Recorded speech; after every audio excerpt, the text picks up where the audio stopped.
شروع کر دیں بھائی. الحمد لله نحمده ونصلي على رسوله الكريم أما بعد فأعوذ بالله من الشيطان الرجيم بسم الله الرحمن الرحيم وما خلقت الجن والإنس إلا ليعبدون. آپ لوگوں کے چہروں کی رونق دیکھ کے ایسا لگ رہا ہے جیسے آپ یہ سمجھ رہے ہیں کہ میں 4 شادیوں پہ بیان کروں گا، جبکہ میرا ایسا کوئی پروگرام نہیں. چہروں کی رونق سے ایسا لگ رہا ہے، کسی دینی بیان میں تو اتنی رونق نہیں ہوگی. تو اس خوش فہمی سے آپ تھوڑی دیر کے لیے نکل آئے. قرآن مجید کی آیت میں نے تلاوت کی ہے. اللہ تعالیٰ سے دعا ہے اللہ تعالیٰ صحیح طرح سے بات کہنے کی، سننے کی، سمجھنے کی اور پھر عمل کی اللہ توفیق عطا فرمائے. آج ہم سب یہاں بیٹھے ہیں، آج سے 10 20 30 40 50 سال کے بعد شاید ہم میں سے کوئی بھی زندہ نہ ہو.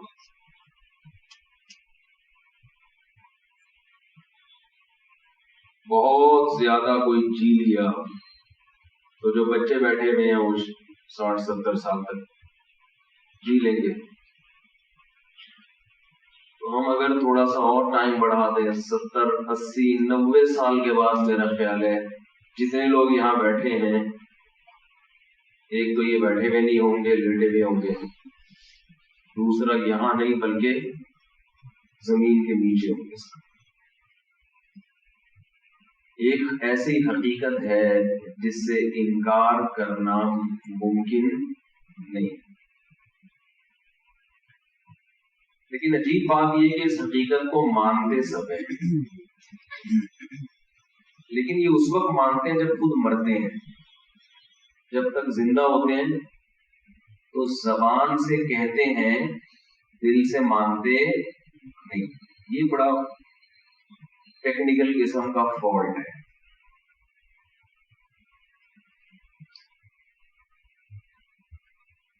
لیکن اس حقیقت کا کوئی انکار نہیں کر سکتا کہ دنیا میں ہم ٹریولنگ میں سفر کر رہے ہیں.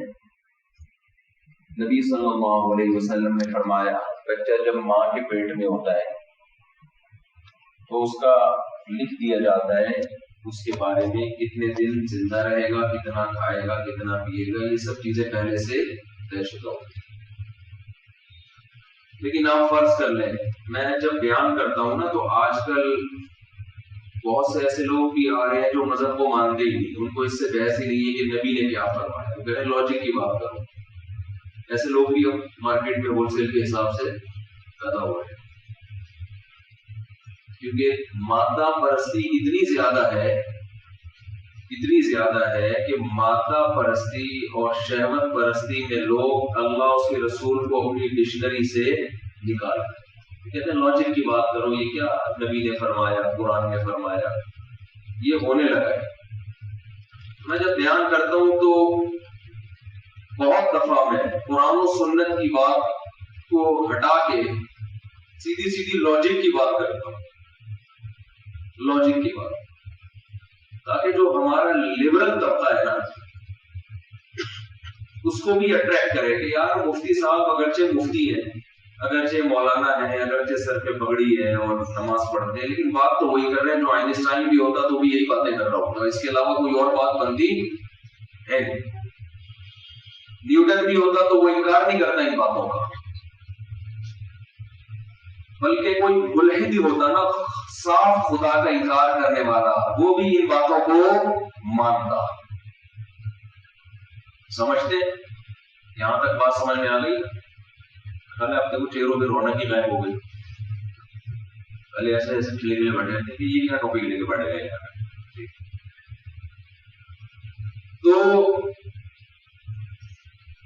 اتنی بات کو سب مانتے ہیں کہ ہم ایک خاص ٹائم کے لیے پیدا ہوئے ہیں اور اس ٹائم کے بعد ہمیں دنیا سے جانا ہے.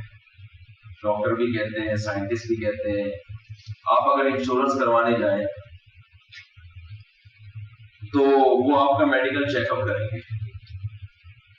اگر آپ کے انا للہ کے چانسز زیادہ ہے تو آپ کا انشورنس بولو نہیں کریں گے, بولیں یار پیسے ڈوب جائے گا سارا. انا للہ کے چانسز ذرا کم ہیں تو کر لیں گے, لیکن وہ بھی آپ کو یہ کہیں گے کہ ایک وقت کے بعد آپ کی صحت کتنی اچھی ہو وہ بہرحال انشورنس سے ہاتھ کھینچ لیں گے. آپ 99 سال کے ہیں, بہترین صحت ہے, کہیں گے بھائی 99 کا مطلب ہی اب انا للہ ہونے والا ہے. تو پتہ نہیں کب سے یہ سلسلہ جاری ہے, انسان پیدا ہوتا ہے, بچہ ہے, پھر جوان ہوا, پھر بوڑھا ہوا, پھر اس کے بعد مر گیا. بڑے بڑے لوگ دنیا سے آئے اور ایسی اسپیڈ سے جا رہے ہیں, جتنی اسپیڈ سے پیدا ہو رہے ہیں اتنی اسپیڈ سے جا بھی رہے ہیں. اور کراچی میں یہ اسپیڈ تھوڑی اور زیادہ ہے.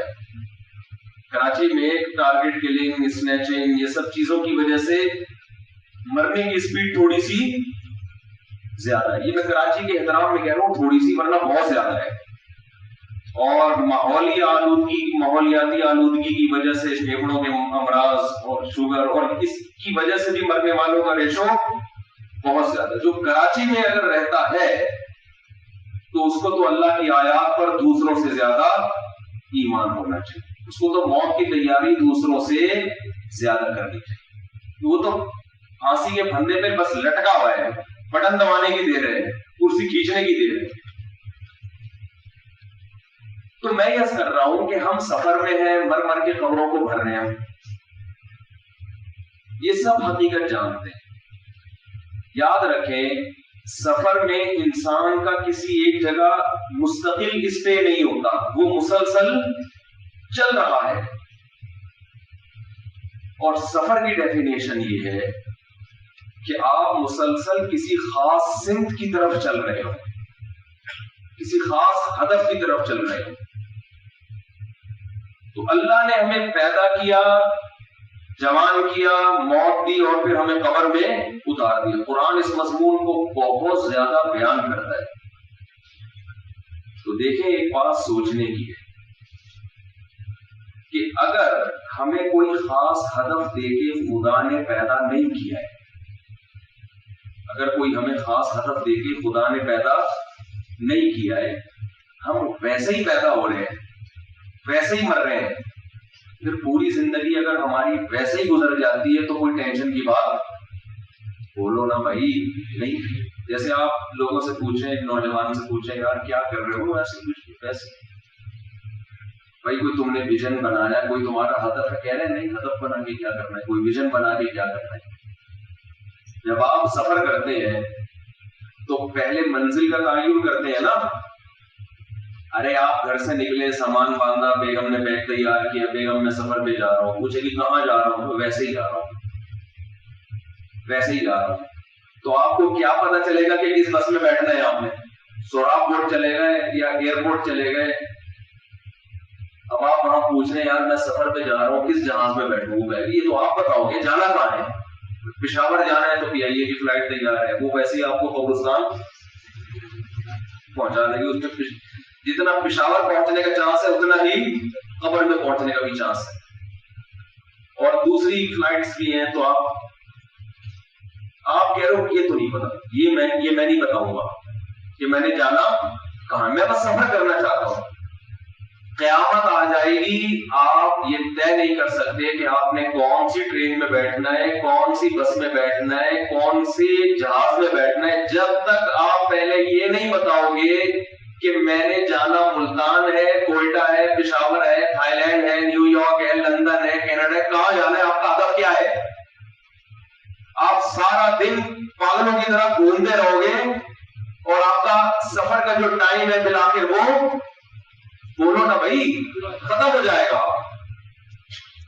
تو جیسے ایک پاگل صبح صبح گھر سے نکلے اور اسے پتہ ہی نہ ہو کہ میں نے جانا کہاں ہے, تو سارا دن پاگلوں کی طرح گھوم گھام کے بھوک لگے گی, واپس کہاں جائے گا, گھر آ جائے گا. تو بالکل ہماری مثال بھی ایسی ہے جس کا اس سفر سے کوئی مقصد نہیں ہوتا, وہ زندگی پاگلوں کی طرح گزار کے بالآخر موت کا فرشتہ آتا ہے اور اسے قبر میں اتار دیتا ہے. وہ کچھ بھی نہیں کر کے جاتا دنیا میں, سوائے کھا پی کے. تو یہ جو سفر ہے، اگر ہم بے مقصد پیدا ہوئے ہیں تو ہمیں پھر دو حق ہے. یہ میں لاجک کی بات کر رہا ہوں، اسلام کی بات نہیں کر رہا، میں کھوپڑی استعمال کرو. اگر ہماری پیدائش کا کوئی مقصد بولو نہیں ہے تو پھر ہمیں دو اختیار ہیں. نمبر ایک، یا تو بے مقصد زندگی گزارے یا جس چیز کو چاہے ہدف بنا لیں، کیونکہ پیدا کرنے والے نے ہمیں کوئی ہدف دیا ہی نہیں ہے. آپ کے ابا نے آپ کو امریکہ بھیجا اپنے خرچے پہ، کوئی ہدف نہیں دیا کہ بیٹا وہاں یونیورسٹی میں پڑھنا ہے، پھر ڈاکٹر بننا ہے، پھر واپس آنا ہے، یا وہاں جاب کرنی ہے، ڈاکٹر پیسے کما کے بھیجنا ہے، بس ایسے بھیج دیا جان چھڑانے کے لیے. تو آپ کی مرضی. آپ کا ابا آپ سے نہیں پوچھے گا کہ بیٹا کیا کر رہے ہو وہاں پہ، میں نے جس کام کے لیے بھیجا تھا اس کام کو فوکس کر رہے ہو کہ نہیں کر رہے. ابا پوچھیں گے؟ ہے بھائی نہیں. تو آپ کو یہ حق حاصل ہے کہ آپ وہاں جاؤ، چاہو تو آپ کسی چیز کو ہدف بنا لو. یار چلو آ ہی گئے، ابا نے یہاں پارسل کر ہی دیا ہے تو چلو یار میں یہاں کچھ جاب کر لیتا ہوں، یہاں ڈالر میں تنخواہ ملے گی، پیسے کما لوں گا. اور یہ بھی ہے کہ ویسے ہی زندگی گزارو، ابا کو آپ سے کوئی شکایت نہیں ہوگی، کیونکہ ابا کا مقصد تھا آپ سے جان چھڑانا. انہوں نے پارسل کر دیا، یہ ٹینشن اس کو دے دو بھائی امریکہ. کچھ اس طرح کی ٹینشنیں ہوتی ہیں. ابا کہتے ہیں تو امریکہ چلا جا، یہاں نہ رہے. تو میرے بھائی، اگر اللہ نے ہمیں پیدا کیا ہے بغیر کسی مقصد کے تو ہم آزاد ہیں. ہم غلط چیز کو بھی مقصد بنا سکتے ہیں اور بے مقصد زندگی بھی گزار سکتے ہیں. یہ ہمیں حق حاصل ہے. دونوں آپشن ہے ہمارے پاس اور مزہ دونوں میں. آپ کہہ سکتے ہو کہ نہیں جی بے مقصد زندگی میں تو کوئی مزہ نہیں، میں تو ہدف بنانا چاہیے، میں ڈاکٹر بنوں گا، انجینئر بنوں گا، میں کیٹو کی پہاڑی کو عبور کروں گا، میں 4 شادیاں کروں گا فار ایگزامپل، میں جناب میں ایک بڑا تاجر بنوں گا، میں بڑا فنکار بنوں گا. یہ جب تک ایک ہدف نہیں بنائیں گے تو زندگی سکون میں نہیں گزرے گی. یہ غلط فہمیاں آپ کی. بہت سے لوگ بے مقصد زندگی بہت سکون میں گزارتے ہیں. اس پر اکثر میں ایک چٹکلا سناتا ہوں. ایک بزرگ جو ہے نا سمندر کے کنارے گئے تو انہوں نے دیکھا کہ ایک نوجوان سمندر کے کنارے سگریٹ کی کش لے رہا ہے، منہ سے سگریٹ کھینچتا ہے اور ناک سے، جب سگریٹ پینے والا بڑی مستی میں ہوتا ہے نا تو دھواں لے گا منہ سے، نکالے گا کہاں سے؟ ناک سے. تو وہ بڑے مزے سے پڑا. ان بزرگ کو بڑا ترس آیا اس کے اوپر، یار اتنا قیمتی نوجوان، ملک کا سرمایہ، ٹائم ویسٹ کر رہا ہے اپنا پڑا ہوا یہاں. ان بزرگ نے پوچھا بیٹا تم نے کچھ پڑھا لکھا ہے؟ اس نے کہا تو بیٹا کچھ پڑھ لکھ لو. اس نوجوان نے کہا کیا پڑھوں؟ تو بیٹا پھر میٹرک کر لو. اچھا میٹرک کرنے کے بعد پھر کیا کروں گے؟ یعنی یہ تو تم ٹائم ویسٹ کر رہے ہو یہاں پہ پڑے ہوئے سمندر کے کنارے، اس سے بہتر نہیں کچھ پڑھ لو. اچھا حضرت میں پڑھ کے پھر کیا کروں؟ بیٹا پھر میٹرک کے بعد انٹر کرنا، 2 سال میں انٹر ہو گیا، 10 سال میں میٹرک ہو گیا، پھر کیا ہوگا؟ پھر بیٹا بی اے یا بی کام بیچلر بن جانا. 2 سال اور لگا لیے اس نے کیلکولیٹ کر کے، 14 سال ہو گئے. اب کیا ہوگا؟ بیٹا پھر ماسٹر کرنا. اچھا انکل ماسٹر بھی کر لیا، 16 سال میرے ٹینشن میں گزر گئے پڑھ پڑھ کے، 16 سال. پھر کیا ہوگا؟ بیٹا پی ایچ ڈی کر لیا. 2 اور لگا لو. کتنے ہو گئے جی؟ اچھا انکل پی ایچ ڈی کر لیا، اب کیا کروں؟ بیٹا پھر کوئی اچھی جاب ملے گی تو میں وہ کروں. اچھا انکل جاب مل گئی، اب کیا کروں؟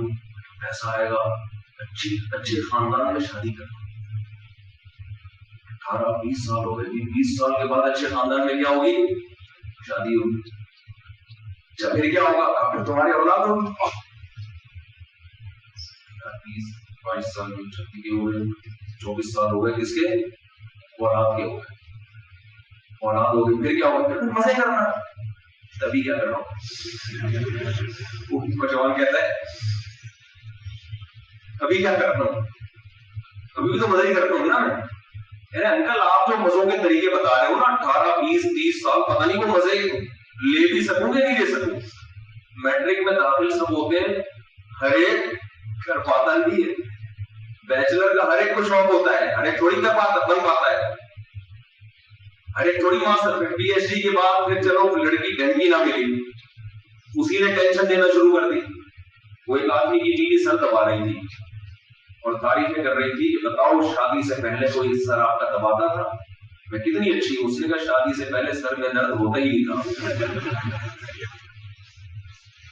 سر دبانے کی نوبت آتی ہی تھی. تو سب شادی کر کے خوش تھوڑی ہوتے ہیں, پھر سب کی اولادیں فرما بردار تھوڑی نہیں کرتی. تو اگر مزے ہی مقصد ہے تو بھائی جو کیش مزے اڑا رہا ہوں, تھوڑی جیب خرچی مل جاتی ہے, جو یہ جو چرسی ہیروئن جی ہے نا, ان کو آپ جتنا بھی سمجھاؤ کہ اس سے تمہاری صحت خراب ہوتی ہے, ہیروئن تمہاری باڈی کو کھا جاتی ہے, تو یہ ہمیں تعجب کی نظروں سے دیکھتے ہیں کہ ہماری باڈی کو کھا رہی ہے اور تکلیف اس کو ہے. تمہیں کیوں؟ ہم مرنا چاہتے ہیں 2 دن مزے اڑا کے اچھی طرح سے مر جائیں, کیونکہ ہیروئن اور چرس میں موت تو ہے, لیکن وہ 1-1.5 مہینہ کے مزے اتنے ہیں کہ وہ اس پہ موت کو گوارا کر لیتے ہیں. کہتے ہیں بھائی یہ مزہ جو سٹا لگا کے دیکھتا ہے اسی کو پتا چلتا ہے. یہ ایک عام آدمی کو ایسا نہ ہو کہ لگانا شروع کر دے, کہہ رہے یہ عام آدمی کو نہیں اندازہ ہوتا, وہ تیار ہوتا ہے اس کے لیے, کہہ رہے مر جائے کوئی مسئلہ نہیں ہے. لاجک کی بات ہے یا نہیں ہے؟ یہ تو ہر آدمی کہتا ہے بھائی میں جیسے جو مرضی کروں. تو آپ کو اگر کسی مقصد کے بغیر پیدا کیا گیا, اللہ کرے یہ بات میری میں چٹکلے سنا رہا ہوں لیکن یہ ان کا مقصد لطیفے برائے لطیفے نہیں ہے, ایک بہت بڑی بھول ہو رہی ہے ہم سے, جو میں اللہ کرے تو میں یہ پیغام دے کے چلا جاؤں آج بہادر آباد والوں. تو ہم اگر بے مقصد پیدا ہوئے ہیں تو پھر ہم مقصد بنائیں یہ بھی ٹھیک ہے, نہ بنائیں یہ بھی ٹھیک ہے, یہ ہماری چوائس. غلط چیز ہی کو مقصد بنائیں گے یا اپنے خیال میں ہم اس کو صحیح سمجھیں گے.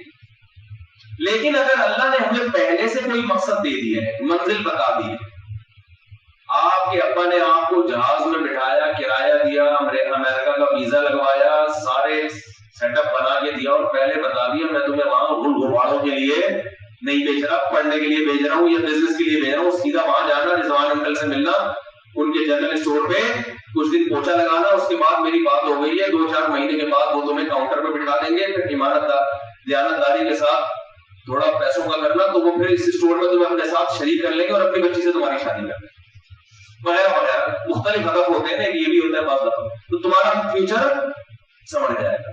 اب اگر آپ وہاں جا کے دائیں بائیں ہوئے, رضوان انکل کے بجائے وسیم انکل کے یہاں چلے گئے, آپ ابا پوچھ کے بھیجا رضوان انکل کے یہاں, جا کہاں رہا ہے بھائی وسیم انکل کے, یا رضوان انکل کے گئے مگر جنرل اسٹور پہ نہیں بیٹھ رہے, ان کے ادھر ادھر گھوم رہے ہیں. تو جس نے آپ کو کرایہ دے کے جہاز میں بٹھایا ہے, ویزا لگوایا ہے, جس نے سارا خرچہ کیا ہے, اسے یہ حق ہوگا کہ تو اپنے پیسوں سے نہیں گیا, تجھے میں نے اپنے خرچے پہ بھیجا ہے, اپنے پیسوں پہ بیٹا تو جاتا جو مرضی کرتا, میں نے ویزا لگوایا ہے, میں نے تجھے کھلایا پلایا, میں تیری فیسیں بھر کے آیا, رضوان بھائی سے میری پہلے بات ہوئی ہے, میں نے ان کو ڈپازٹ اتنے پیسے رکھوائے, تو اپنے خرچے پہ آپ جو مرضی کریں. اس کی مثال ہے جیسے میں یہاں آیا ہوں تو ان کی انویٹیشن پہ آیا نا, آپ لوگوں نے بلایا نا, مجھے بلایا گیا ہوں نا, خود سے تھوڑی آیا ہوں. تو جب میں آپ کی دعوت پہ آیا ہوں تو جو کام دے کے آپ نے مجھے بھیجا وہی کام کروں گا یا میں کچھ اور شروع کر دوں. اب آپ انتظار میں, اشتہار ہو گیا جی مفتی طارق مسعود صاحب کو ہم نے بلایا ہے بہادر آباد میں بیان کے لیے, اور چل پڑے ہیں, پہنچنے والے ہیں, 5 منٹ لیٹ ہو گئے, بس آ رہے ہیں. اور آنے کے بعد میں کیا ہوا, میں یہاں آگے بیٹھ گیا. کیا ہوا بھائی مفتی صاحب نے کہا بھائی میں نہیں کر رہا بیان, میں آیا ہوں لیکن میں اپنا ایک ہدف لے کے آیا تھا, بس میں یہاں آیا ہوں, میں سنا پلاؤ بہت اچھی ملتی ہے, وہاں کھا کے میں جاؤں گا. تو آپ کہو گے مفتی صاحب آپ خود سے بہادر آباد آ جاتے, جو مرضی کرتے, لیکن جب آپ ہماری انویٹیشن پہ آئے ہو تو جو ہدف ہم نے آپ کو دیا ہے آپ کو اس سے ہٹنا نہیں, آپ کو بیان کرنے کے لیے ہم نے یہاں بلایا. تو دیکھو میرے بھائی, جتنے نوجوان خاص طور پہ یہاں بیٹھے ہیں, اگر ہم خود سے دنیا میں اتفاق کی ایک حادثے کا نتیجہ ہے, پیدا ہو گئے, بس ڈارون جیسے کہتا ہے, آٹومیٹیکلی دنیا میں لوگ آ رہے ہیں جا رہے ہیں, وہ تو بندر سے بن گئے نا اتفاق سے. تو اگر ڈارون کا نظریہ درست ہے, یہ سب کچھ اتفاق سے ہو رہا ہے, کائنات ایک دھماکے سے وجود میں آ گئی, چاند سورج وجود میں آ گیا, پھر مچھلی کا سمندر میں ایک سیل وجود میں آیا, اس سے مچھلی بن گئی, پھر اتفاق سے وہ مچھلی چھپکلی بن گئی. جیسے سائنسدان جو ایوولوشن کے قائل ہیں اور نظریہ ارتقاء کے قائل ہیں, اور پھر ونس اپون اے ٹائم وہ سیل جو ہے ترقی کرتے کرتے بالآخر اربوں خربوں سال میں اتفاق سے بندر بنا, اور بندر سے ترقی کرتے کرتے کرتے کرتے کرتے کرتے پھر ایک انسان وجود میں آیا، مرد اور عورت، پھر یہ ہم آ گئے. یہ تو سائنسدان پاس یہی کہتے ہیں نا. تو پھر میرے بھائی ہمیں کوئی ہدف کی، کسی بیان کی، کرسی لگانے کی، مسجد مصلی بچھانے کی، تمام تکلفات کی ہمیں چندہ ضرورت بولو نہیں ہے. بس پھر تو کوئی مقصد ہی نہیں ہے. پھر لائف کو انجوائے کرو یار. اتفاق سے تمہیں ایک نعمت مل گئی ہے، اتفاق سے تمہارے ساتھ یہ سب کچھ ہو گیا ہے. تو اب ہمیں کوئی ہدف بنانے کی یا یہ غور کرنے کی کہ ہمیں کیوں بھیجا گیا، اس کی ہمیں ضرورت نہیں. میں اس کی ایک مثال سے بات سمجھا کے آگے چلتا ہوں. دیکھو، جو کام آٹومیٹیکلی خود بخود ہوتا ہے اس کی ریزن اور وجہ نہیں پوچھی جاتی کہ یہ کام کیوں ہوا ہے. مثال کے طور پر میرے سامنے یہاں گلاس رکھا ہوا ہو، تقریر کے دوران اتفاق سے میرا ہاتھ گلاس پہ لگا، گلاس زمین پہ گرا، ٹوٹ گیا. آپ اس سے پوچھیں گے مفتی صاحب ہم نے آپ کو بیان کے لیے بلایا تھا، گلاس توڑنے کے لیے نہیں بلایا. آپ نے یہ گلاس کیوں توڑا؟ ایک کام ہوا نا. گلاس کا ٹوٹنا ایک کام ہے یا نہیں؟ تو میں اس کام کا مقصد بتاؤں گا نا کہ کیوں ہوا یہ. تو آپ مجھ سے پوچھ رہے کیوں توڑا، میں جواب میں کیا کہوں گا؟ بھائی توڑا نہیں ہے، اتفاق سے ٹوٹ گیا. بغیر ارادے کے ہو جاتا ہے بعض دفعہ، ہاتھ ادھر چلا گیا، غلطی سے وہ گلاس آ گیا اور ٹوٹ گیا.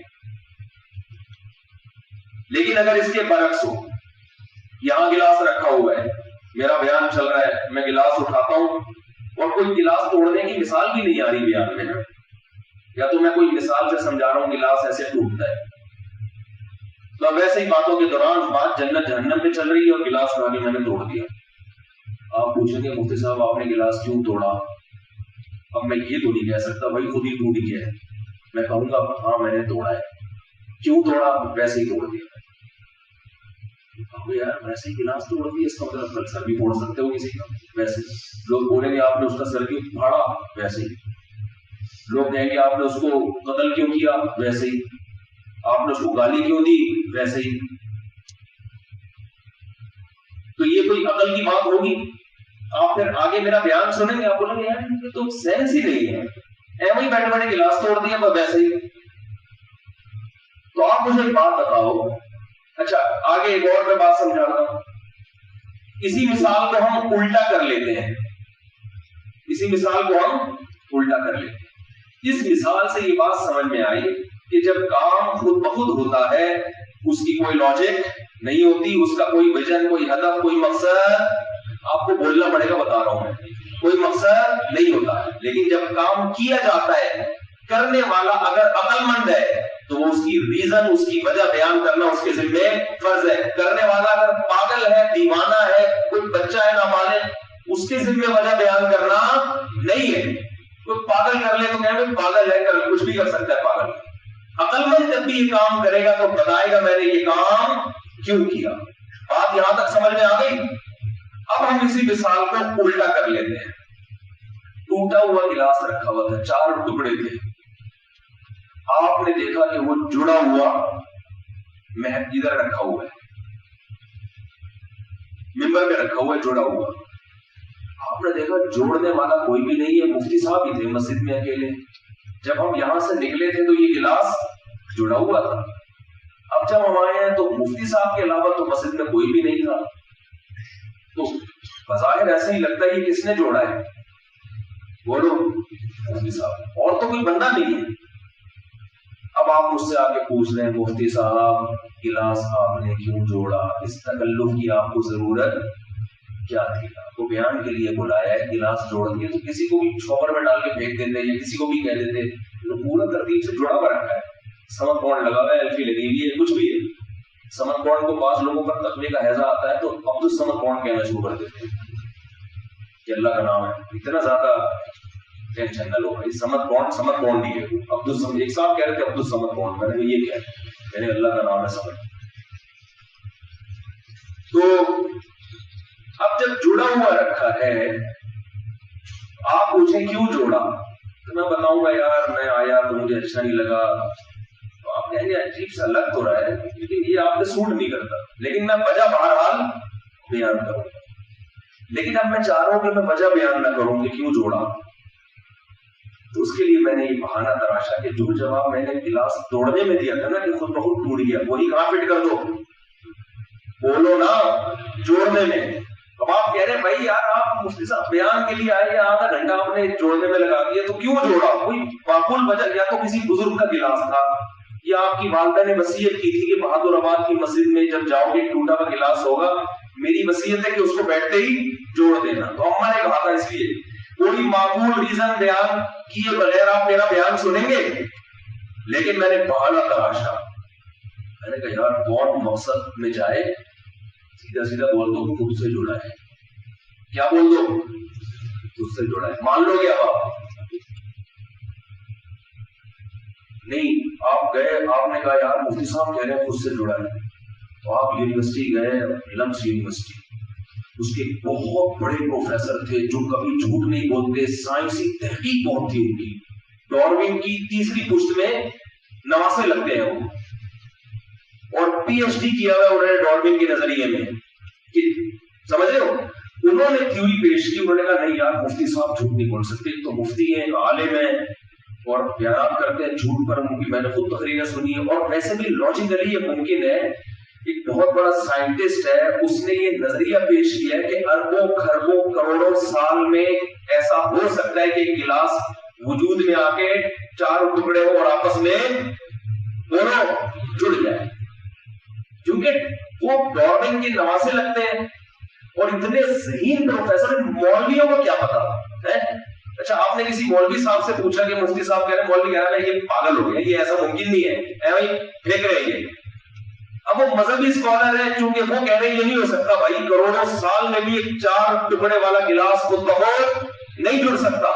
تو آپ کے لمس یونیورسٹی کے پروفیسر کہہ رہے ہیں مولویوں کو تو سائنس کا کیا پتا، مولویوں کو سائنس کا نہیں پتا، ان کو تو نماز روزہ اور استنجا کیسے کرنا ہے اور نانا کیسے باندھنا ہے اور یہ سب چیزیں آپ کو بتا دیں گے. سنت طریقہ نانا باندھنے کا، ادھر کو لٹکائیں ادھر کو لٹکائیں، چپل سیدھی پہنے کرو. یہ جو سائنسی تھیوریز ہیں، سائنس یہ کہتی ہے، ڈارون کے ماموں نے یہ کہا تھا کہ اربوں کھربوں سال میں ایسا ممکن ہے کہ ایک چیز خود بن کے جڑ کے وجود میں آ جائے.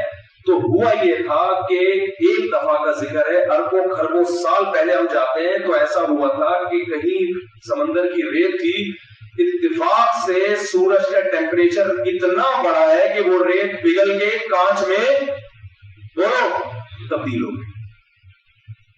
پھر عرب سائنسدانوں کے پاس سالوں کی کوئی کمی نہیں ہوگی، آپ کو 2-4 سال میں خراب، چلو ایک خراب لگا دو، اب پیچھے جا کے دیکھ کون رہا ہے بیٹھ کے، 1 خراب یا 3 خراب یا 4 خراب، کہہ رہے اتفاق سے ہو سکتا ہے بھائی. کہہ رہے 1 خراب سالوں میں ایسا ہوا تھا کہ وہ شیشہ وجود میں آ گیا اتفاق سے. پھر وہ شیشے ادھر ادھر ہواؤں سے ہوتے رہے، لیکن ایک دفعہ اتنی تپش تھی اور ہوا ایسے چلی گئی ہو کہ 4 ٹکڑے وجود میں آ گئے. کیا وجود میں آ گیا؟ بولو. پھر ایسے بہت سارے 4 ٹکڑے وجود میں آئے، کروڑوں 4 ٹکڑے. لیکن بہادر آباد کی مسجد میں ایسی ہوا چلی تھی اور کچھ ایسے اتفاق سے سما کون پڑا ہوا تھا کہیں اوپر، وہ ہوا سے نیچے گرا ہے اور بکھر کے گلاسوں کے 4 ٹکڑوں پہ لگائے، اور پھر ایسی ہوا چلی ہے اربوں کھربوں سال میں کہ وہ 4 ٹکڑے جڑ گئے. اور پھر ایک ہوا چلی ڈھڑام سے گلاس آ کے اوپر تمیز سے. تو یہ خود سے ہو سکتا ہے. اور مولویوں کی باتوں میں نانا ان کو سائنس کا کچھ بھی نہیں پتا، یہ سب مذہب کی باتیں جانتے ہیں. بات سمجھ میں آ رہی ہے کہ نہیں آ رہی؟ نہیں آ رہی. تو یار آپ لمس یونیورسٹی کے پروفیسر کی بات تو مان لو گے؟ بولا کہ سر آپ نے پہلی دفعہ چھوڑی ہے لیکن چھوڑی بہت پڑی ہے. اس سے یہ پتا چلا چھوڑتے کم ہے، لیکن جب چھوڑتے ہیں وہ پکڑائی میں نہیں آتے. وہ کہیں گے تم اصل میں ایکچولی مذہب کی باتوں میں آ رہے ہو، مذہب کہہ رہا ہے یہ نہیں ہو سکتا، کوئی کرے گا تو گلاس جڑے گا. آپ بولو گے سر مذہب کو رکھو ایک طرف، یہ کسی کی کھوپڑی کو بھی نہیں آتی یہ بات کہ 4 ٹکڑے گلاس کے آپس میں جڑ جائے.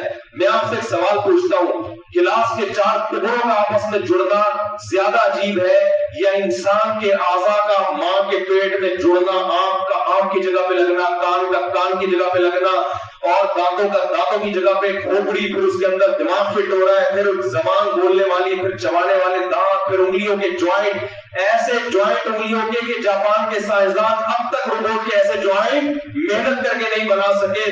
پھر ادھر بچہ پیدا ہوتا ہے، فوراً ماں کی چھاتیوں میں دودھ پیدا ہو رہا ہے۔ پہلے ماں روٹی کھاتی تھی، خون بنتا تھا، ماں روٹی کھاتی تھی، ماں کی ہڈیاں بنتی، خون بنتا۔ اب جب جیسی پریگننسی ہوئی ہے، ماں روٹی کھا رہی ہے، اسی روٹی سے بچے کی آنکھ بن رہی ہے، اسی روٹی سے بچے کی ناک بن رہی ہے، اسی روٹی سے بچے کی پلکیں بن رہی ہیں، آئی بروز بن رہی ہیں، اسی کے الم نجعل لہ عینین ولسانا وشفتین۔ قرآن کہتا ہے یہ تمہارے ہونٹ خود سے بن گئے، یہ دو ہونٹ میں نے نہیں بنائے کیا؟ یہ دانت اور شفتین اور یہ ہونٹ اور یہ ہاتھ، یہ ایک ایک پارٹ تمہاری باڈی کا جو بن کے اپنی جگہ فٹ ہو رہا ہے۔ خدا کی قسم اگر کوئی یہ کہتا ہے یہ بندر سے اور اتفاق سے وجود میں آیا ہے، 4 گلاسوں کو خود سے، گلاس کے 4 ٹکڑوں کو خود سے جوڑنے والا اتنا بڑا کذاب اور اتنا بڑا جھوٹا نہیں ہے، اتنا بڑا خائن نہیں ہے جتنا یہ کہنے والا ہے کہ میں اتفاقی حادثے کے نتیجے میں وجود میں آ گیا۔ یہ اس سے کروڑوں ہاتھ بڑا گنا جھوٹا ہے، چاہے یہ لمس یونیورسٹی کا پروفیسر ہو، چاہے یہ گورنمنٹ کا چھوٹا بھائی ہو، چاہے امریکہ کا صدر ہو، چاہے یہ سیزن ہو، کوئی بھی ہو، جتنا بڑا سائنسدان ہو، لیکن یہ خدا پر اتنا بڑا الزام لگایا کہ اس سے بڑا الزام خدا پر آج تک کسی نے نہیں لگایا ہوگا۔ یہ ممکن نہیں ہے۔ یہ جو ہماری آنکھ ہے نا، میں نے خود سائنسدانوں سے پوچھا ہے کہ ڈیجیٹل کیمرہ انسانی آنکھ کی کاپی کی ہے سائنٹسٹ نے، خود سے ایجاد بولو۔ بلکہ عجیب بات بتاؤں، سائنس کی جتنی چیزیں ہیں ہم ان کو ایجاد مجازن کہتے ہیں، حقیقت میں سائنسدان کسی چیز کے موجد نہیں ہے۔ ایجاد کہتے ہیں کسی چیز کو وجود میں لانا۔ آج تک کوئی ایسی چیز سائنسدان نے نہیں کی جو پہلے نہیں تھی اور وہ وجود میں لے آئے ہو۔ یا تو کاپی کی ہے، جیسے چائنا جاپان کی کاپی کرتا ہے نا، first copy, second copy, third copy, ایسے ہی سائنٹسٹ اللہ کی بنی ہوئی چیزوں کو کاپی کرتے ہیں۔ یا خدا نے پہلے سے ایک چیز بنا دی تھی، اس پر سائنٹسٹ مطلع ہو گئے۔ آج ہم کہتے ہیں کہ میں یہاں سے کال ملاتا ہوں اور میری کال امریکہ جا کے مل جاتی، اور میں یہاں سے بیٹھے بیٹھے کس سے بات کر رہا ہوتا ہوں؟ امریکہ۔ تو یہ کس کا کمال ہے؟ یہ موبائل کا کمال نہیں ہے، یہ ریز پہلے سے خدا نے اس کائنات میں چھوڑی ہوئی ہے، جن پر ہماری آوازیں سوار ہو کے امریکہ سیکنڈوں میں امریکہ پہنچتی ہے۔ ان ریزوں پر سائنسدان مطلع ہوئے ہیں۔ یہ بالکل ایسے چڑیا گھر میں آپ نے شیر بند کر دیا، اب آپ کہہ رہے ہو یار یہ سائنسدانوں نے کیسا زبردست شیر بنایا ہے، وہ کہے گا بھائی بنا ہوا پہلے تو ہم جنگل میں ایک دفعہ گزر رہے تھے، میں نظر آیا، ہم نے پکڑا اس کو، پکڑنے کا، گرفتار کرنے کا، اس کو کس طرح سے بے ہوشی کا انجیکشن لگا رہا ہے، اس پر کیسے ہم نے قابو پانا ہے، کیسے اس میں زنجیریں ڈال کے ہم نے اس کو چڑیا گھر میں بند کرنا ہے، یہ طریقے ہم نے سیکھے، پہلے لوگوں کو یہ طریقے نہیں آتے تھے۔ تو اسی طرح یہ ریز پہلے سے اس کائنات میں موجود ہے، ایسی ریز جن پر آپ کی آواز ان گھوڑوں پر سوار ہو کے سیکنڈوں میں پوری دنیا کا چکر لگا کے آتی ہے، یہ خدا کی پیدا کرتا ہے۔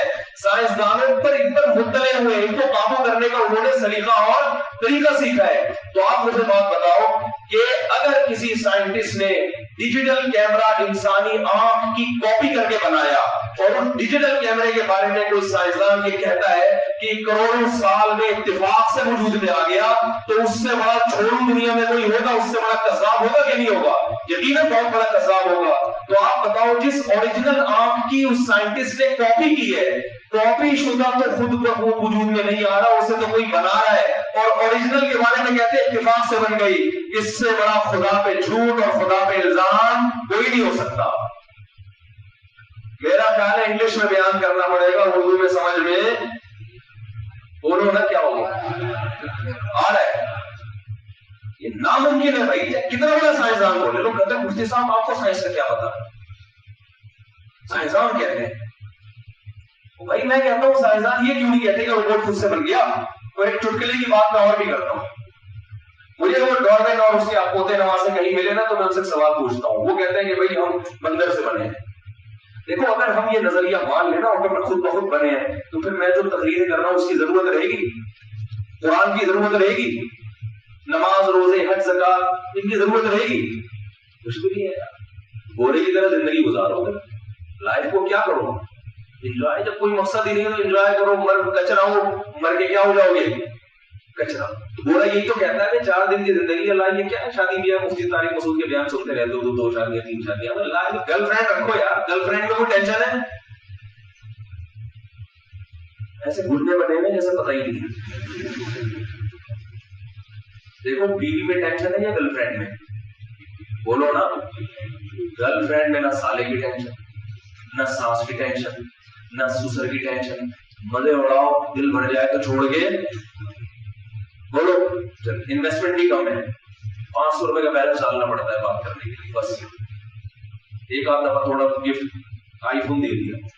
بیوی کی ٹینشن گھر پرووائڈ کرنا ہے، زندگی بھر گیس بجلی کا بل دینا ہے، اس کے ہونے والے بچوں کی پوری زندگی کفالت. بیٹی پیدا ہوئی ہے تو اس کی شادی کی ٹینشن، شادی کے بعد تمام کی ٹینشن کہ صحیح حقوق ادا کر بھی رہا ہے کہ نہیں کر رہا.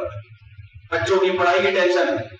ساس صاحبہ گھر میں آئی ہے، ان کو عزت دینی ہے، غلط ٹائم پہ آئی ہو صحیح ٹائم پہ آئی ہو، یہ ان کا ہیڈک ہے، یہ آپ کا ہیڈک نہیں. آپ نے بڑا تمیز سے بات کر دی، ورنہ زندگی میں تانا ملے گا میری اماں آئی تھی اور آپ نے عزت نہیں دی. ایک آدمی نے بتایا کہ میں نے اپنے سالے کو سموسے کا نہیں پوچھا اور 2 دن تک لڑائی ہوتی رہی ہے میری بیوی سے. اس نے کہا میرا بھائی گھر میں آپ نے پوچھا نہیں، کہہ رہا میں بھول گیا تھا پوچھنا. گرل فرینڈ میں یہ ٹینشن ہوتی ہے، بولو نا.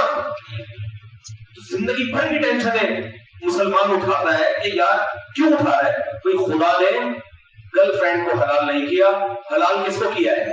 بیوی کو. تو اگر خدا کے کانسیپٹ ہی کو نکال دو، پاگل ہے یار بھائی. اب اتنی ٹینشن لے رہے ہیں، انگریز صحیح کر رہے ہیں، انگریز شادی کرتے ہیں 50 سال 55 سال میں، کہتے ہیں کسی ساری عیاشی کرنی تھی کر لی، چلو ایک جیون ساتھی بھی ہو جائے تو کیا خیال ہے؟ اب جیون رہا ہی نہیں ہے تو ساتھی کی کیا ضرورت ہے؟ آدھے سے زیادہ جیون تو تو نے گزار لیا ہے. کہتے چلو پھر بڑی وفا بھی کرتے ہیں لوگ. مجھے کہتے ہیں آپ گوروں کے خلاف اتنا بولتے ہو، ان میں تو اتنی خوبی ہے. میں کہتا ہوں وہ گورے ہیں بھائی، یہ بھی بڑی خوبی ہے. ساری برائیاں تھوڑی ہم کالے ہیں وہ گورے، تو ساری برائی ہوتی. کہتے ہیں وہ بیوی کے ساتھ وفا کرتے ہیں. میں نے کہا جب سب لچڑ گیا کرنے کا کچھ رہا ہی نہیں ہے تو ہمارے 15 سال میں شادی کر کے وفا کرتا ہے بیوی سے انسان، 20 سال میں شادی کر کے، 25 سال میں شادی کر کے. جب عیاشی کی عمر ہے اس وقت وفا کرے گا تو پتہ چلے گا اس کو وفا کہتے ہیں. انگریز کر کے دکھائے 20 سال میں شادی، پھر بیوی سے وفا کرے، معلوم گا اس کو. غیر مسلم اور کافر کی جتنی خوبیاں ہیں نا، اوپر سے خوبیاں ہیں، جب گہرائی میں جاؤ گے اس خوبی کی بیس اچھی نہیں ہوگی. اور مسلمانوں میں جو برائیاں ہیں، اوپر سے برائیاں ہیں، اس کی بیس پہ جاؤ گے تو آپ کو وہ بری نہیں لگے گی. میں اس کی چند مثالیں دیتا ہوں لیکن ابھی میں اس چٹکلا میرے ذہن سے نہ نکل جائے. تو وہ ڈارون کہتا ہے کہ بھائی ہم کس سے وجود میں آئے ہیں؟ بندر سے. سائنسدان بھی بہت سے، سب تو نہیں کہتے، بہت سے سائنسدان کہتے ہیں ہم کس سے وجود میں آئے ہیں؟ بندر سے. میں کہتا ہوں پھر دم کہاں ہے ہماری؟ ہم بندر سے وجود میں آئے ہیں تو یا تو ہمیں دم دو یا دم کے پیسے دو. یونیورسٹی سے لڑکے فون کرتے ہیں نا، ہمارے پروفیسر صاحب کہتے ہیں کہ بھائی ہم لوگ بندر سے وجود میں آئے ہیں، تو ایسے پروفیسر سے فوراً کہا کرو سر ہماری دم کہاں گئی؟ خود بخود ختم ہوگی سر، خود بخود دمیں ختم. آج تک ہم نے کسی بلی کی دم خود سے ختم ہوتے ہوئے نہیں دیکھی. یا تو ہمیں دم چاہیے یا دم کے پیسے چاہیے. نہ تم دے رہے ہو نہ تم کے پیسے. باتیں پھینکنے کے گورنمنٹ کی طرف سے بھی پابندی تھوڑی پھینکتے رہو باتیں. اچھا خیر، جو میں اصل بات کر رہا تھا، تو بھائی اگر یہ آٹومیٹیکلی خود بخود سب کچھ ہو رہا ہے، کوئی بنانے والا نہیں ہے، کوئی کریٹر نہیں ہے، تو پھر ہمیں تکلفات کی داڑھی رکھنا، بیوی کے حقوق اپائیں تو ان کے تمیز سے بات کرنا، گورا ان تکلفات میں بالکل بھی ہمارے یہاں بوڑھے ابا کی بات ماننی ہے، ابا کی پیشانی میں دیکھنے سے حج عمرے کا ثواب ملتا ہے، اور جو ہے ان کے قدموں میں جنت ہے، اور اماں کے پاؤں دبانے میں یوں ہے، اور ابا کی کڑوی کی سینی برداشت کرنی ہے، ولا تقل لهما اف، اف بھی مت کرنا. گورا ان تکلفات پر عمل کرتا ہے بھائی. گورا کہتا ہے یار ہم نے، ہمارے ماں باپ نے لائف کو انجوائے کر لیا جوانی کو، اب بڑھاپے میں ہمیں ٹینشن نہ دے، گولڈ ہاؤس میں ان کو جمع کراؤ، خود پسے اڑاؤ. آپ وہ ماں باپ بھی راضی ہوتے ہیں، بھائی ہم نے بھی اپنے ابا کے ساتھ یہی کچھ کیا. ویسے تھینک یو کرتے رہیں گے سارا دن بیٹھے، ایک آدمی مجھے کہتا ہے انگریزوں کے اتنے اچھے اخلاق ہیں اور ہمارے یہاں ہر وقت لوگوں کی زبان پہ گالی ہیں، بیوی سے بھی گالی سے بات کریں گے، بچوں سے بھی گالی سے بات کریں گے، اور گورا کیا کرتا ہے ہر بات سے پہلے 3 دفعہ تھینک یو، اور ہر بات کے آخر میں بھی 6 دفعہ، جیسے وظیفہ لوگ بتاتے ہیں نا اوپر آخر 11 دفعہ درود شریف پڑھو، وظیفہ میں اکثر بتا رہے ہوتے ہیں نا، گورے کے ایسے اخلاق ہیں، ایسے تھینک یو۔ میں نے کہا بھائی گورا کسی کی ذمہ داری بولو، وہ شادی بھی کرے گا نا، گرل فرینڈ رکھے گا، اپنے پیسوں سے برگر نہیں کھلائے گا اس کو، بیوی تو دور کی بات۔ میں نے کہا وہاں بیوی خود چائے بنا رہی ہے، یہ خود چائے بنا رہا ہے، یہ اپنا کھانا خود اپنے خرچے پہ، بچوں کا بھی گورنمنٹ اٹھا رہی ہے، بچہ بھی ایک آدھ ہے، کوئی ٹینشن ہی نہیں ہے، تو تھینک یو سے بات شروع کرے گا، تھینک یو پہ ختم۔ میں نے کہا ہمارے ہاں ایک مرد کے کندھوں پہ بوڑھے باپ بوڑھا ماں بھی ہے، اگر دادا دادی ہو تو وہ بھی ہے، بیوی بھی ہے، بچے بھی ہیں، سسرال بھی ہے، یہ سارا کندھا کس کے کندھوں پہ شریعت نے ڈالا؟ اسلام نے ایک مرد کے کندھوں پہ ذمہ داری ڈالی ہے، اور لاکھوں کروڑوں روپے کو بیوی بچوں اور والدین پہ اپنی زندگی میں خرچ کریں، گھر جائیداد کو دیکھو، پراپرٹی کو دیکھو، یہ اگر کاؤنٹ کرنا شروع کریں کروڑوں روپے بنتے ہیں، اتنے کروڑوں روپے دے کے اگر 2-4 گالیاں دے دے تو یہ اس کے تھینک یو سے 1000 گنا بولو۔ میں نے کہا اس کی مثال، کوئی گورا آپ کے ساتھ آپ کے پاس آتا ہے، 1 لاکھ کی گڈی نکالتا ہے، بولتا ہے گالی دوں گا اور پھر یہ پیسے دوں گا، اور دوسرا آپشن یہ 6 دفعہ تھینک یو کہوں گا لیکن پیسے بولو نہیں، آپ بولو گے تو 6 دفعہ کے بجائے 12 دفعہ گالیاں دے دے، پیسے کیا خیال ہے؟ یہی بولو گے نا، وہ بھائی جیب سے پیسے نکال دے رہا ہے تو یار چھوڑ میں گالیاں برداشت کر لو۔ فری پاکٹ کا تھینک یو ہر ایک کو اچھا لگتا ہے۔ آپ اگر بیگم سے یہ کہیں کہ بیگم آج کے بعد میں کبھی تم پہ قیامت تک غصہ نہیں ہوگا، جب بھی بات کروں گا تھینک یو سے شروع کروں گا اور تھینک یو پہ ختم، کائنڈلی سے شروع کروں گا اور کائنڈلی پہ ختم، پلیز سے کوئی بھی حکم جب کہوں گا تو 3 دفعہ پلیز لگاؤں گا اس کے شروع میں، درمیان میں بھی اور آخر میں۔ کبھی میرے چہرے پہ آپ سلوٹ نہیں دیکھو گی، کبھی میری پیشانی پر آپ لکیر نہیں دیکھو گی۔ بیگم ابھی خوشی سے بے ہوش ہونے والی تھی کہ آپ نے کہا لیکن گیس کا بل آدھا آپ دو گی، آدھا بجلی کا بل آدھا میں دوں گا، آدھا آپ دو گی۔ بچے پیدا ہی نہیں ہوں گے، اگر ہو گئے تو میں مانوں گا نہیں کہ میرے ڈی این اے سے پکڑا گیا، آدھا خرچہ میں دوں گا، آدھا بیگم بولے گی بھائی تو گالیاں دے دیا کر لیکن خرچہ کون اٹھائے گا؟ آج ہماری خواتین بھی کہتی ہیں گوروں کے اخلاق کتنے اچھے، میں کہتا ہوں کسی گورے کی بیوی بن گئی نا، اللہ نہ کرے 100 دفعہ پناہ مانگو گی، اے اللہ مجھے ایسا تھینک یو نہیں چاہیے۔ یہ کون سے اخلاق ہے بھائی؟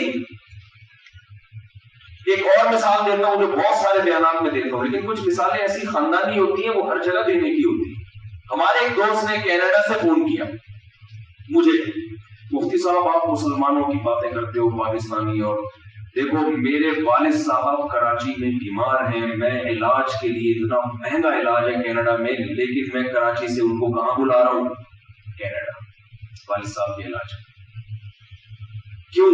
یہاں بوڑھوں کی کیئر ہے ہسپتالوں میں، پاکستان میں بوڑھوں کی کیئر نہیں ہے۔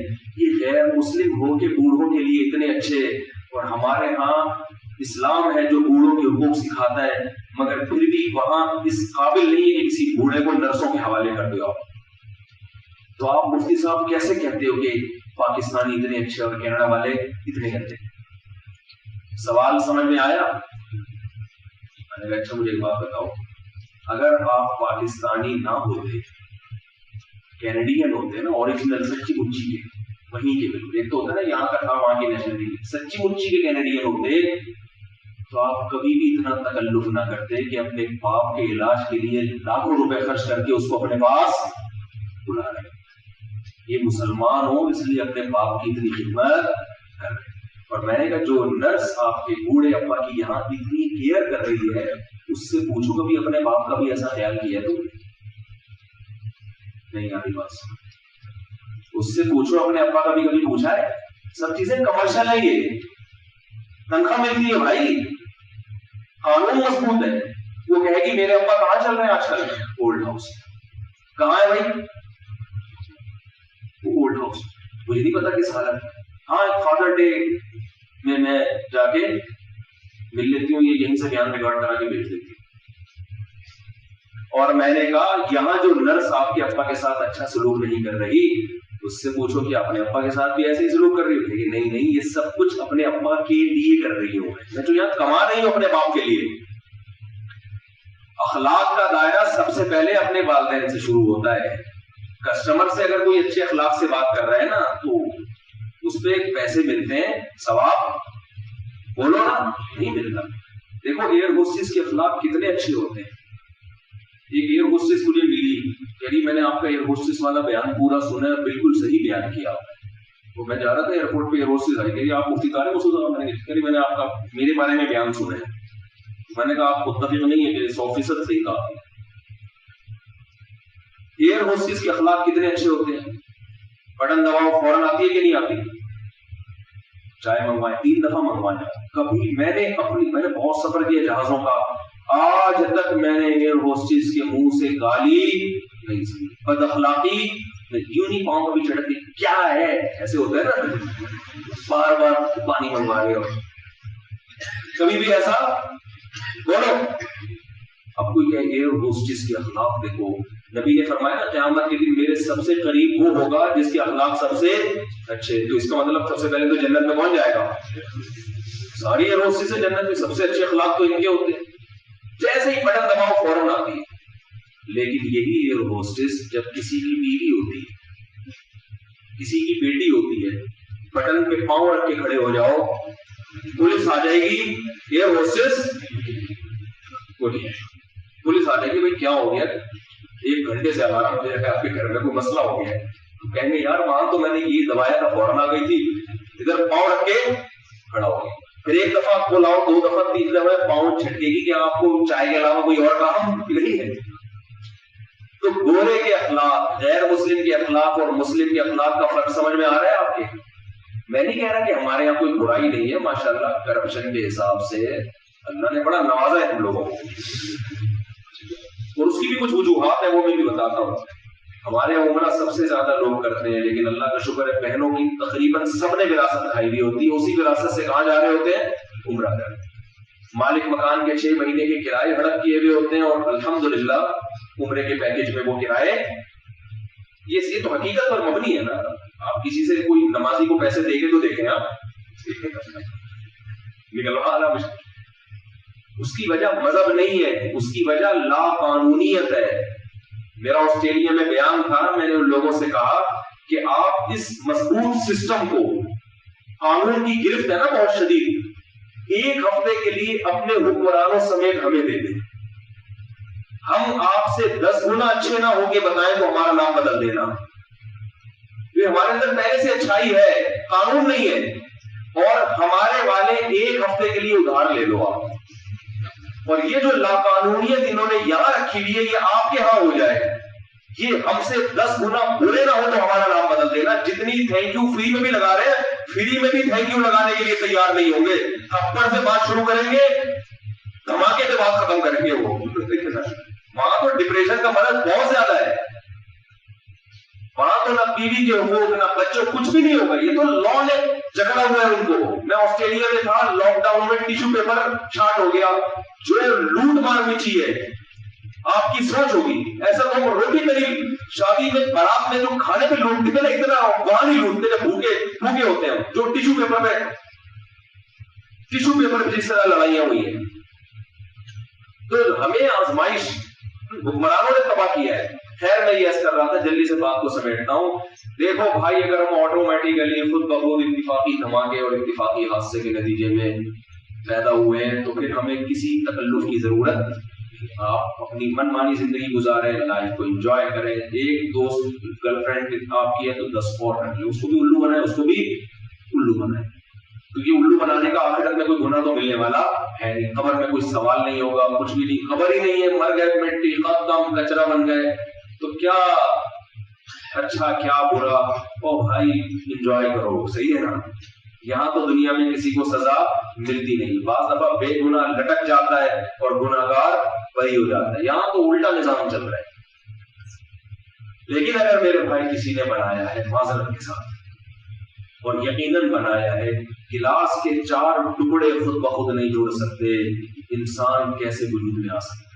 کل میں نے ایک کلپ دیکھا، 2 ایتھیسٹ آپس میں مناظرہ کر رہے ہیں، پرسوں دیکھا کلپ. 2 ایتھیسٹ دونوں بڑے فنڈر بنے ہوئے تھے اور آپس میں کیا کر رہے ہیں؟ بحث.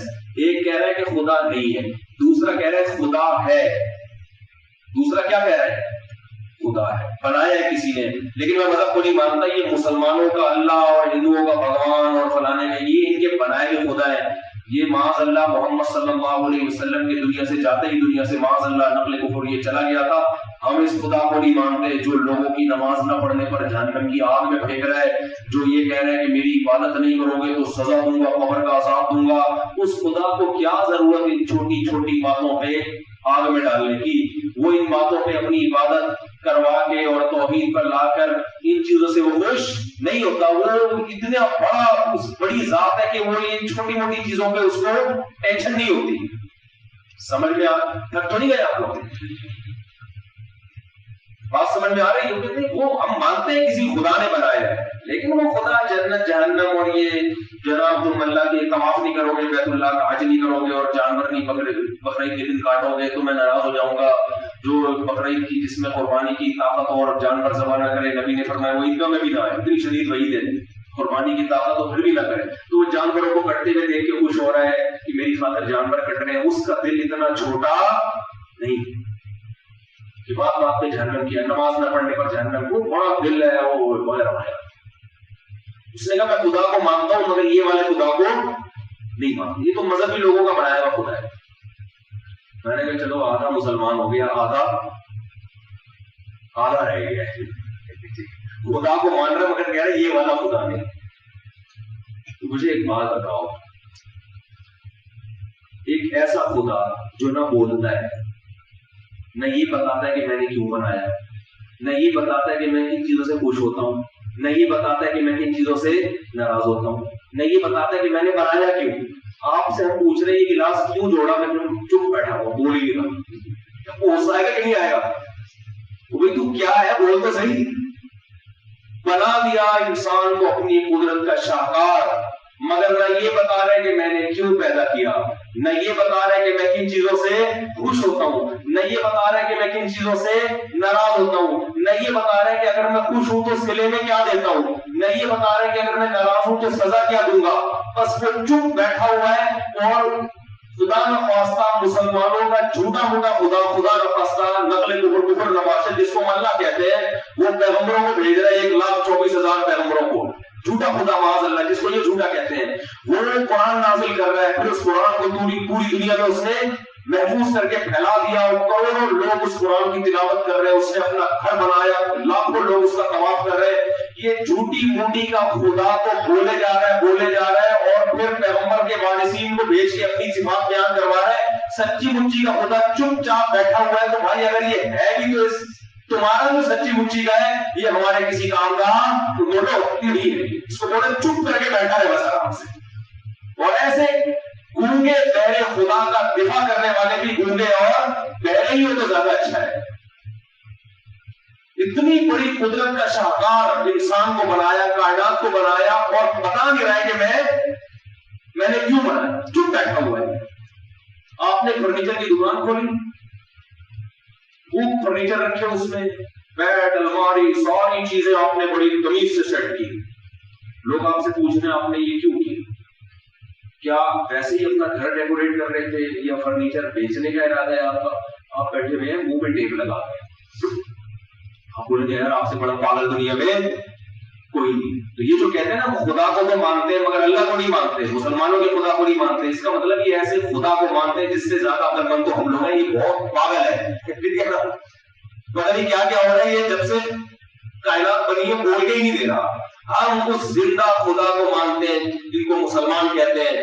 ہم اس خدا کو مانتے ہیں جس نے موسیٰ کلیم اللہ کو فرعون کے پاس بھیجا, جس نے ابراہیم خلیل اللہ کو نمرود کے پاس بھیجا, جس نے عیسیٰ روح اللہ کو بغیر باپ کے مریم کے بدن سے پیدا کیا, بنی اسرائیل کا پیغمبر بنا کے آسمانوں پہ اٹھایا, جس نے محمد صلی اللہ علیہ وسلم کو بھیجا اور ایسا نبی بنایا جو نہ لکھنا جانتے نہ پڑھنا جانتے, مگر اپنی طرف منسوخ کر کے کتنی عزت دی کہ آج پوری دنیا میں سب سے زیادہ فالو اس رسول کو کیا جاتا ہے جو نہ لکھنا جانتے تھے نہ پڑھنا جانتے تھے, مگر اس کے نام پہ کروڑوں لوگ آج بھی جانے کٹانے کے لیے تیار ہیں. آج دیکھو نا امریکہ میں افغانستان میں ہوا کیا ہے, 52 ملکوں نے دھول چاٹی ہے وہاں پہ.